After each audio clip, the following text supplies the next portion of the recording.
welcome back to my YouTube channel. My good name is Miss.MWIHAKI. To my returning subscribers, welcome back, and if you're new here, kindly subscribe, like and comment. Now today segment we have the ride segment where we explore the world of cars and enjoy the joy of the road together. So today I am somewhere very interesting. I'll show you around with a car expert who is going to tell us more about car basics as a beginner. This is episode 1 of the ride segment. Stay with me. Expert with me here. He's going to introduce himself, tell us what he does, what he has specialized in, and he will tell us more about the car basics. Welcome. Asante. So guys, I go by the name Shaddy, working as a mech at garage here in Nairobi. Just but to introduce myself, I've been in this industry for a couple of years, working as an expert basically in Toyotas like this one. So today I'm just going to introduce the car basics, especially for these saloon cars. Then later on I'll give you some extra details about the SUVs and the 4x4. Asante. Karibu. So we have come, if you have heard right, the mechanics are specialized in the type of cars that they deal with. Not all mechs can work on your cars or on any other cars. Now, tell us, what are the car basics that we need to know as a beginner? Just imagine I do not know anything about cars. I've bought my first car. What should I know? So first thing to know when you are a beginner or you just bought your car yesterday, first thing these are machines. They don't have a brain. They use your own brain. So first thing, you have to introduce yourself to the car. Be comfortable with the car. Are you able to drive or not? So basically, when you buy a car, first thing is check whether the details are correct. That is the engine you want, maybe the speed, the torque, and basically the details that the car will give you. Now, for beginners, in the morning, first thing, you don't start it. You open the hood, check whether the oil level is okay, the water is okay, check out the coolant and the gearbox oil if you can't check it without visiting a garage. So you allow me to show you, right? Yes. Because for real, I do not know myself. I'm a car enthusiast, yes, but I'm also in the process of learning. So we are learning together. He's mentioned about the coolants and the gearbox. I cannot tell you what that is, but he's going to show us what they are. These are premium to 60 wood, coming with a dual VVTi engine, a 2ZR1. So for this case, this saloon car, I'm going to show you the basics on how you use your car in the morning if you are a beginner. Now come, let's see. So first of all, you start with the coolant. This one, you open it, it rolls twice. Just do this 1 and 2. The levels are okay. Now, same thing, closing it twice. 1, 2. Make sure it's tight. Now for the second part, check whether the reservoir levels are okay. So it has an initials for full and low. You make sure your coolant level is on a full basis. Now the third part is here. Now this is the critical one about the engine oil. So you just pull it out.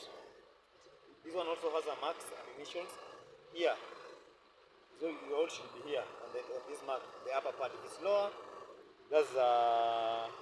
it means your car has a very little oil. It means a top up or this is the garage. So here, your oil should be on this mark. So just pull it out, check whether there is okay. Then pushing it back, you just roll it in, and you're here and you are good to go. That part is your washer fluid. You just open it this way. Check whether there is water inside for the sake of your windscreen. Then just close it in until it clicks. Now for the third part, just checking whether your hood is okay. Just for the caps, just push them in to get to make sure your car is okay and safe for you to drive. Just put them in. Confirm this one. Confirm the oil cap. This one is okay. The battery terminals are okay. Lastly, your air cleaner is fitted as well. Now for that part, now you are good to go. Now after you finish your checkup, everything is okay. This is how you start your car. For the beginners, first thing, first place your keys at the right place. There are compartments created here for the keys. You push it in.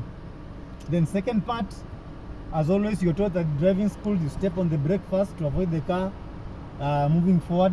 This is how you start. If it's a button type, you just press. Now, for the sake of the keys, it has a key compartment here where you just ignite twice and the car is on. Now, for the driving part, if you're after you've started your car, now our car is on, you make sure the steering is in the right position for you to, let me just put the radio off. Okay, you make sure your steering is straight, the wheels are aligned for you to start moving. Now, for the beginners, first thing you do is to remove the handbrake. Some are here and others are where the foot is. So mine is where the foot is. I just move that way. Then you go to the drive part. For the beginners, it's written P, R, N, and D. That means you're parking, you're reverse, your car is neutral, and your car is driving. So if I want to move forward, I'll just do the R, N, and D. Now my car will start moving forward. If I want to reverse, same thing. Come back to my neutral, and there I go to the reverse. It's written R, and my car will move backwards. So, and for the steering, for the turnings, if it turns once, the wheels are 50% on a turn. If it turns twice, you're 100% on a turn. Same on the other side. Okay, there is something you did not mention. I'm supposed to warm up my engine for about how many hours before, or sorry, minutes before I drive off? It's normally advised to run your engine for 3 to 5 minutes.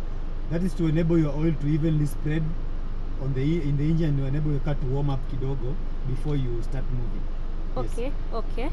So, and it depends on with the car. It's an SUV or a 4x4. Yes. That's a diesel one. Okay. It needs extra time. That's around 5 to 10 minutes. Okay. So you start it, then wait for around 5 to 10 minutes, then you start moving. Yes. Okay. He's shown us the basics, but there are some few questions that we may need to know. If I leave my lights on, I forget to turn off my lights the whole night, what will happen to the car, and how will I know how to go about it? So first thing, this car runs on a battery. So as we know, kila mahali, starting from when you were in school, if you leave a torch on, it drains the battery inside. So same to this. If you leave your lights on, maybe overnight, the battery that's inside, it will be drained to an empty state. That means your car won't start in the morning. So basically, what you do when you find your lights are still on for the sake of this saloon car, yes, you just, if you start and it's not starting, you maybe jump start. Call your neighbor, call your friends, get the jumper cables, and start the car. Yeah, for the jumper cables, maybe I'll just teach you in the next video how to plug them on the battery of this car, and the one will come to rescue you. So when you leave your lights on, chances are very high. If you don't have a good battery, it will be drained. And when the battery is not there, or the battery is not running, it's not able to start the car, you won't be able to leave that morning. Yes. Wow. Okay. I didn't know that. Now I know. Now something else about the tires.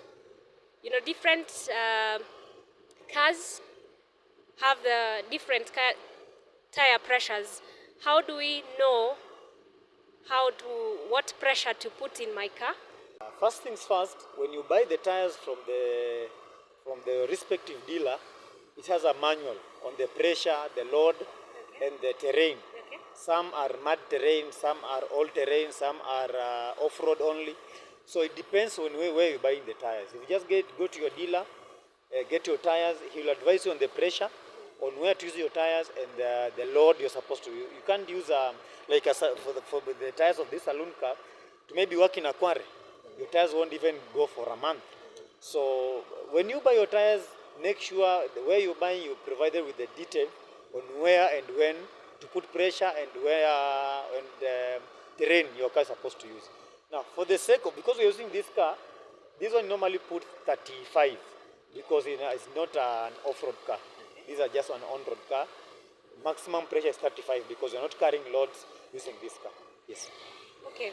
Now, on to the last question. Thank you for that. I didn't know that tires have different tires are used for different terrains. Now I know. I told you guys we are learning together to become car enthusiasts, and we are working in this journey together. Now, the last question.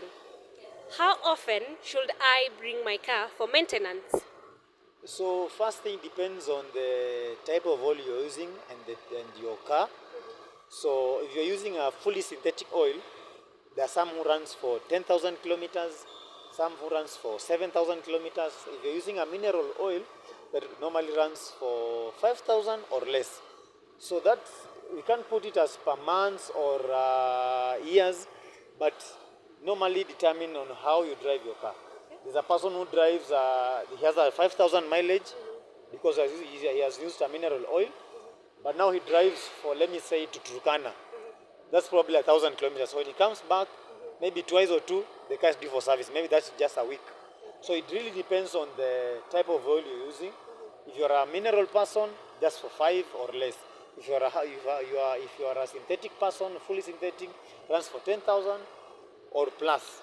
So type of oil really determines on the number of times or number of occasions you visit your garage. Okay. Now, is there?